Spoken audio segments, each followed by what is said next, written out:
রাতে ঘরের দরজা বন্ধ করার সময় একটি দোয়া কখনোই ভুলে যাবেন না। ভুলে গেলে বা না পড়লে বরবাদ হয়ে যেতে পারে আপনার ঘর। আপনার ঘরে নেমে আসতে পারে ভয়ঙ্কর বিপদ, ভয়াবহ ক্ষতির সম্মুখীন হতে পারে ঘরে থাকা বাচ্চা ও পরিবারের সদস্যরা। এজন্য এই দোয়াটি কখনোই ভুলে যাবেন না। আপনি রাতে দরজা বন্ধ করার সময় এই দোয়াটি পড়েন তো?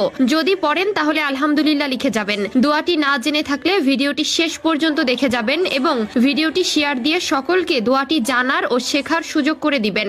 আপনার মাধ্যমে যদি একজন ব্যক্তিও দোয়াটি শিখে নেয় তাহলে আল্লাহ তাআলা আপনাকেও সওয়াব দান করবেন আলহামদুলিল্লাহ। হযরত আলী রাদিয়াল্লাহু তাআলা আনহু বলেন, আমি রাসূলুল্লাহ সাল্লাল্লাহু আলাইহি ওয়াসাল্লামের কাছ থেকে শুনেছি, যখন মানুষ নিজের ঘরের দরজা অথবা পর্দা বন্ধ করে দেয় তখন সে একটি দোয়া যদি না পড়ে তাহলে রাত্রিবেলায় তার ঘরে খারাপ এবং দুষ্ট জিন বিচরণ করে, ঘরে চোর ডাকাতও ঢুকতে পারে। ঘরকে নিরাপদ রাখতে এই দোয়াটি অবশ্যই পড়তে হবে। হযরত আলী রাদিয়াল্লাহু তাআলা আনহু কিছু মানুষের সাথে বিভিন্ন মাসাইল নিয়ে আলোচনা করছিলেন, আর ঠিক তখন এক ব্যক্তি এসে জিজ্ঞাসা করতে লাগলো, ইয়া আলী, মানুষের মধ্যে এমন কোনো ভুল কি এখনো দেখা যাচ্ছে যেটি দেখতে অনেক স্বাভাবিক লাগে কিন্তু সে ভুলের জন্য মানুষের ঘর বরবাদ হয়ে যায়? এই প্রশ্নটি সম্পন্ন করতে না করতেই আলী রাদিয়াল্লাহু তাআলা আনহু ইরশাদ করেন, আমি আল্লাহর রাসূল সাল্লাল্লাহু আলাইহি ওয়াসাল্লামের কাছ থেকে শুনেছি, যখন মানুষ নিজের ঘরের দরজা অথবা পর্দা বন্ধ করে দেয় রাতে ঘুমানোর আগে, সেই সময় আল্লাহর নাম নেওয়া ভুলে যায়। মনে রাখবেন, যখন রাতে ঘরের দরজা অথবা পর্দা বন্ধ করবেন তখন আল্লাহর নাম নিয়ে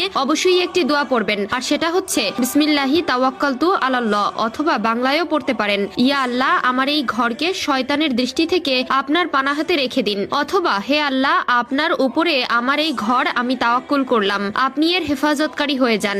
যে ঘরের মানুষ এমন দোয়া করে না সে ঘরে রাত্রিবেলাতে শয়তান জিন ঘোরাফেরা করে এবং এর ফলে সে ঘরের মধ্যে অভাব এবং পেরেশানি আচ্ছন্ন হয়ে পড়ে। তাই আলী রাদিয়াল্লাহু তাআলা আনহু ইরশাদ করেন, তোমরা রাতের বেলায় এই দোয়াটি করে তারপর তোমাদের ঘরের দরজা বন্ধ করবে অথবা পর্দা বন্ধ করে দেবে। এর ফলে তোমাদের ঘরে দুষ্টু জিন বা চোর ডাকাত প্রবেশ করতে পারবে না এবং তার সঙ্গে সঙ্গে ফেরেশতারা ঘর পাহারা দিবে, কেননা এই দোয়াটি পড়ার ফলে মহান আল্লাহ তাআলার জিম্মায় চলে যাবে। তোমার ঘর অন্ধকার রাত্রিতে যখন মানুষের চোখের সামনে কিছু দেখে না তখন আল্লাহ তাআলা তোমার ঘরের হেফাজতকারী হয়ে যাবে। এছাড়াও রাসূলুল্লাহ সাল্লাল্লাহু আলাইহি ওয়াসাল্লাম ইরশাদ করেছেন, যখন রাত অন্ধকারে আচ্ছন্ন হয়ে যাবে অর্থাৎ যখন মাগরিবের পর হয়ে যাবে তখন তোমরা তোমাদের বাচ্চাদেরকে নিজের ঘরে রাখবে, কেননা সেই সময় শয়তান এবং জিনেরা ছড়িয়ে পড়ে। পরবর্তীতে তোমরা বিশেষ প্রয়োজনে তোমাদের বাচ্চাদের এশার পর কিছু সময়ের জন্য যেতে দিতে পারো এবং ঘরের দরজা যখন বন্ধ করবে বিসমিল্লাহ বলে বন্ধ করবে, কেননা যে ঘরের দরজাকে বিসমিল্লাহ বলে বন্ধ করা হয় সে ঘরের দরজাকে পৃথিবীর কোনো